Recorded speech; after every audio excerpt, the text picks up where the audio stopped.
Hello दोस्तों, कैसे हो आप लोग। Welcome back to the channel आओ बहन बातें करें। आपकी बहुत सारी क्वेरीज आ रही हैं, मेरे जो सवालों के जवाब हैं वो आपको पसंद आ रहे हैं और आपके ढेर सारे सवाल और आ रहे हैं और मैं लगी हुई हूँ इन कोशिश में कि मैं आपके सारे सवालों के जवाब अच्छे से दे सकूँ। ठीक है जी। अब ये चैनल है क्या, एक बार फिर से आपको बता दूँ जो लोग नए जुड़े हैं उन्हें, कि यहाँ पर हम डीप कन्वर्सेशन करते हैं आपके मैसेजेस के थ्रू। जो रियल लाइफ स्ट्रगल और इंसाइट मुझे मिलती हैं उनके मैं सॉल्यूशन या सजेशन या मेरे हिसाब से अगर मैं उनमें होती तो क्या करती, ये डिस्कशन यहाँ पर होता है। रियली डीप कन्वर्सेशन है जो रियल लाइफ से जुड़ा हुआ है। प्लस ऐसे बहुत से मुद्दे होते हैं, हमारी रिलेशनशिप, हमारे हेल्थ, हमारे फाइनेंशियल मैनेजमेंट, हमारे बच्चों की पढ़ाई, हमारी पेरेंटिंग से लेके, जिनको हम बिकॉज ऑफ मैनी रीज़न किसी के साथ भी डिस्कस नहीं कर पाते, कि वो बातें हम नहीं शेयर करना चाहते अपने अलावा किसी और से, तो भी ये एक बिल्कुल बढ़िया प्लेस है जहाँ पर आप बेधड़क अपनी बात कर सकते हैं। यहाँ पर आपके पूछे गए प्रश्नों के जवाब जो मैं दे रही हूँ, उसके अलावा जो बाकी सारे व्यूअर्स हैं, मैं उनसे रिक्वेस्ट करती हूँ कि वो भी उन क्वेश्चंस को पढ़ के उनके अकॉर्डिंग क्या होती वो सिचुएशन में अगर होती तो वो क्या करती, अपने जवाब ज़रूर पोस्ट कीजिए, ताकि एक ही सवाल के बहुत सारे पर्सपेक्टिव पूछने वाले को मिल सके और आई एम श्योर कि उनमें से कोई ना कोई तरीका उनकी लाइफ के अकॉर्डिंग एप्लीकेबल और कामयाब ज़रूर होगा। दूसरी चीज़, यहाँ पर हम सब मिलके एक अच्छी सी कम्युनिटी क्रिएट कर सकते हैं जहाँ पर हर एक का समान अधिकार है सवाल पूछने का, जवाब देने का। ना कोई छोटा है ना बड़ा है, ना कोई ज़्यादा इम्पॉर्टेंट है और ना ही कोई कम इम्पॉर्टेंट है। तो यहाँ पर हम ये कम्युनिटी क्रिएट करने की कोशिश कर रहे हैं। और अब शुरू करते हैं आज के सवाल।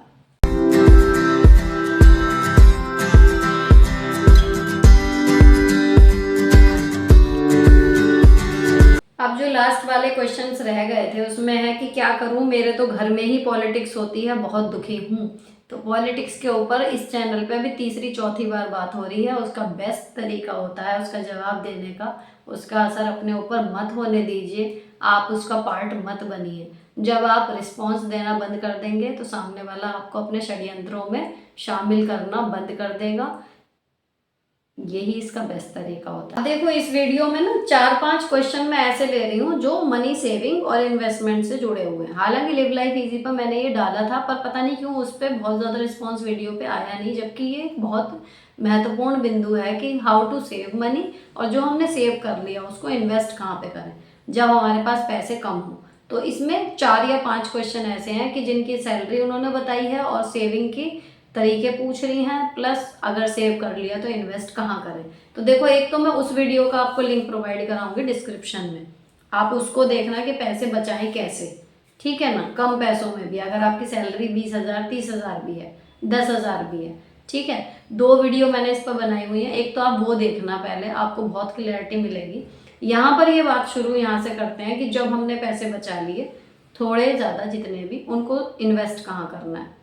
ठीक, तो एक तो देखो, जो उसमें रह गया बताने से, एक मोटी मोटी बात मैं आपको बताऊं, जब तक कोई बहुत बड़ी इमरजेंसी ना आए लाइफ में, सपोज कीजिए किसी की जान पे बनाई, इतनी बड़ी बात ना आ जाए ना, जब तक आप लोन मत लो, कैसा भी लोन मत लो, ना घर के लिए, ना गाड़ी के लिए, ना कहीं के लिए। भले आपको फाइनेंशियल एडवाइजर या कोई भी कुछ कहते रहे कि बिना लोन के तो बनेगा नहीं ये वो, लेकिन अगर आपकी लोन चुकाने की क्षमता, कोई बैकअप नहीं है, कोई पैसी प्रॉपर्टी नहीं है जिसको आप बेच के फिर बाद में लमसम उसका उतार दें, तो मैं कभी भी सजेस्ट नहीं करूँगी कि आप ईएमआई वाला चक्कर अपनी जान को डालें।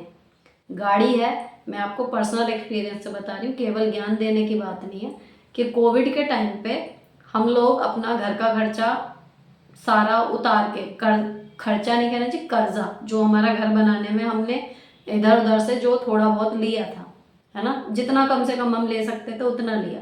हमने इस तरीके से मैनेज किया था कि जो हम महीने का कमा रहे हैं उसमें ही, और थोड़ी बहुत जो इन्वेस्टमेंट हमारी पहले से थी उसको तोड़ के हम पर मंथ पेमेंट कर रहे थे जो कॉन्ट्रैक्टर थे उनको। तो एंड में आके 4 या 5 लाख रुपए जो थे वो बस कम पड़े थे, तो वो समझिए 3.5 लाख रुपए हमारे बच गए थे जो हमें चुकाने थे, और बाकी हमारी इन्वेस्टमेंट थी जो हमने सब खत्म कर दी। ऐसे हमारा घर बना था। ठीक, तो जब वो 3.5-4 लाख जो ऊपर के थे वो जब तक हमने नहीं चुका दिए तब तक हमने गाड़ी नहीं ली, है ना। गाड़ी हम चाहते तो ईएमआई पे उस टाइम भी खरीद सकते थे जब हम यहाँ मकान में शिफ्ट हुए थे, कि एकदम दिखा देते कि घर भी है गाड़ी भी, क्यों दिखाना है, किसको दिखाना है। हमने वेट किया, जो बिल्कुल हमसे अर्निंग में बहुत लेवल नीचे भी थे, इन्हीं के साथ के लोग, इन्हीं के भाई बंद, सबने गाड़ियां ले ली, लेकिन हमने नहीं ली उस टाइम पे, भले हम दोनों अर्न कर रहे थे तब भी, कि पहले हम वो कर्जा चुकाएंगे उसके बाद फिर गाड़ी लेंगे।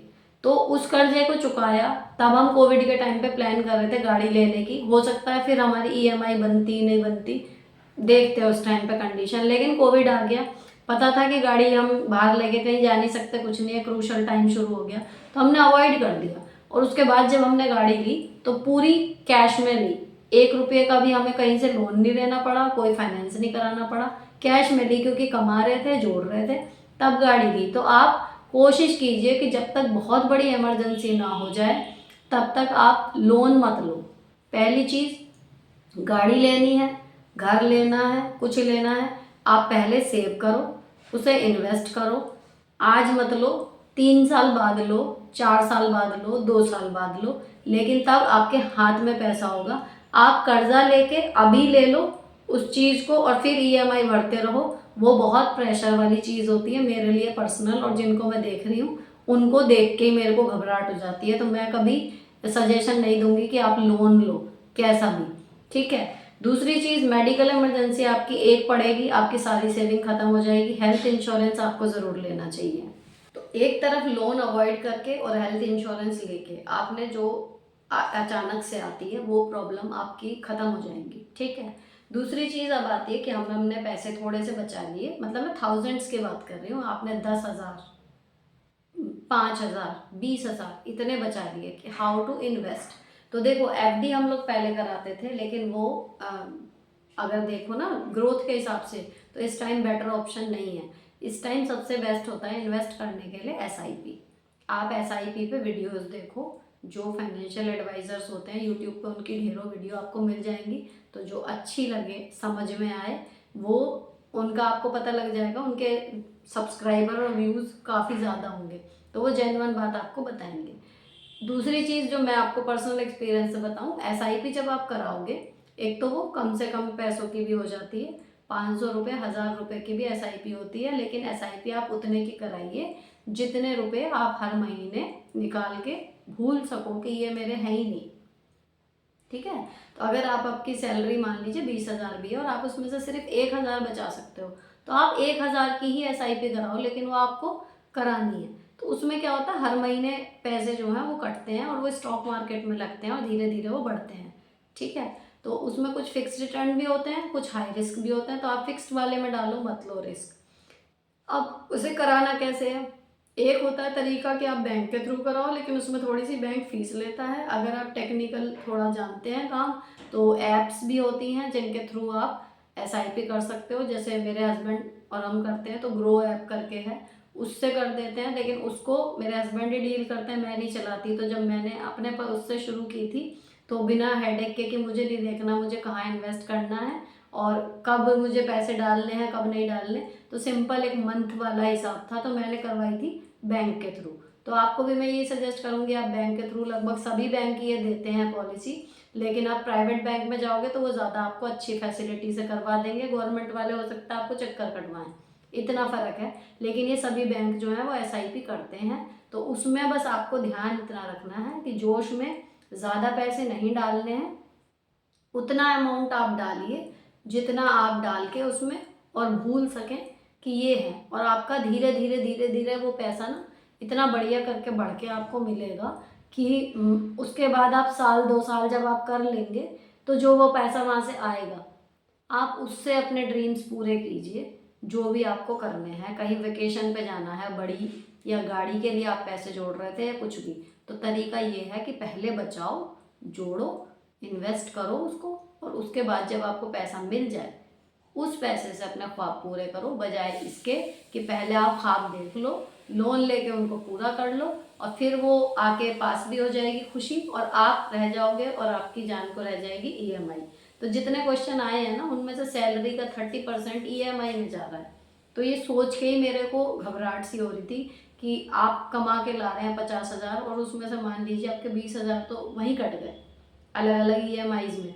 अब 30,000 में आप कैसे घर चलाओगे, क्योंकि आपको पता है 50,000 कमा रहे हो, कमाने वाले 30,000 में भी जो 30,000 ही कमा रहे हैं वो 30 में भी घर चला रहे हैं। लेकिन जब आप 50,000 कमा रहे हो तो फिर 30,000 में घर कैसे चलेगा, ये बड़ी मुश्किल बात हो जाती है। एक आदत हो जाती है ना, और एक सोशल स्टेटस, लोगों को पता है कि आप 50,000 कमा रहे हो तो आपको 50,000 वाला स्टेटस मेंटेन करके रखने की इच्छा होती है। तो ये चीज़ें होती हैं। तो आपको जो एक मेन सवाल था कि पैसे कहाँ इन्वेस्ट करें, मेरे हिसाब से बेस्ट चीज़ है SIP।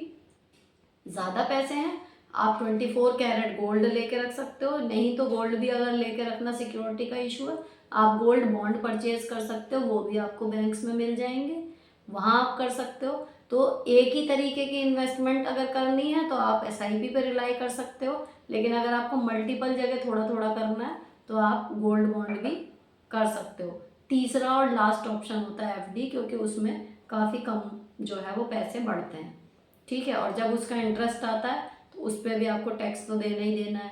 टैक्स आपको SIP की कमाई पे भी देना है, तो फिर वहाँ जहाँ ज़्यादा कमाई हो रही है वहाँ जाना चाहिए। तो अब मैं भी SIP में ही ज़्यादा कर रही हूँ, FD कम करती हूँ। तो आपको भी मैं ये सजेस्ट करूँगी कि SIP आप कर लो।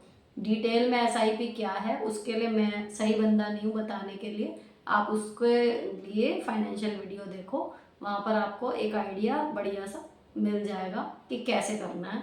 और फिर आप अपना हिसाब लगाओ बैठ के कि आपकी सैलरी में से आप कितने रुपए परमानेंटली हर महीने निकाल सकते, मतलब EMI भी तो निकाल ही रहे हो ना, और अपना गला काट के फिर कर्जा चुका रहे हो, ब्याज दे रहे हो। इसकी बजाय वही गला थोड़ा सा कम काट के उस पैसे को SIP में डालो, तो वो आप ब्याज दोगे नहीं, ब्याज लोगे, तो आपका पैसा बढ़ेगा। तो सारा दिमाग का खेल है कि वो काम आज करना है या 2 साल बाद करना है, लेकिन आपकी जो फाइनेंशियल कंडीशन है ना वो बिल्कुल अपसाइड डाउन हो जाएगी अगर आप EMI के चक्कर में फंसे रहोगे, कभी पनपोगे नहीं। अगर आप SIP वगैरह करके इन्वेस्ट करते हो, पैसा बढ़ाते हो, तो आपकी कमाई कितनी भी कम हो, आप आने वाले सालों में पनपोगे, बढ़ोगे, आपका स्तर अच्छा होगा। तो अप्लाई करके देखना। और अगर आपको ये बात गलत लग रही हो या आपके पास इससे बेटर प्लान हो सेविंग का, तो वो भी आप ज़रूर सजेस्ट करना, ताकि जो लोग ये वीडियो देख रहे हैं या जो कमेंट पढ़ रहे हैं उनको एक और आइडिया भी मिल सके। तो यहाँ पर हो गई जी ये हमारी इन्वेस्टमेंट की बात, जो मेरे हिसाब से सही है। फिलहाल ये वीडियो यहीं पर ख़त्म करते हैं। अच्छी लगी हो तो चैनल को सब्सक्राइब किए बिना मत जाना, और बहुत सारे पर्सनल मुद्दों पर बात यहाँ पर होती है, तो आपके काम की है, बहुत बढ़िया बात है, सब्सक्राइब कर लीजिए। आपके किसी फ्रेंड को, जो आप जेन्युइनली जिसको फ्रेंड मानते हो, उसको शेयर करना मत भूलना, क्योंकि ये चैनल हर महिला के काम का है।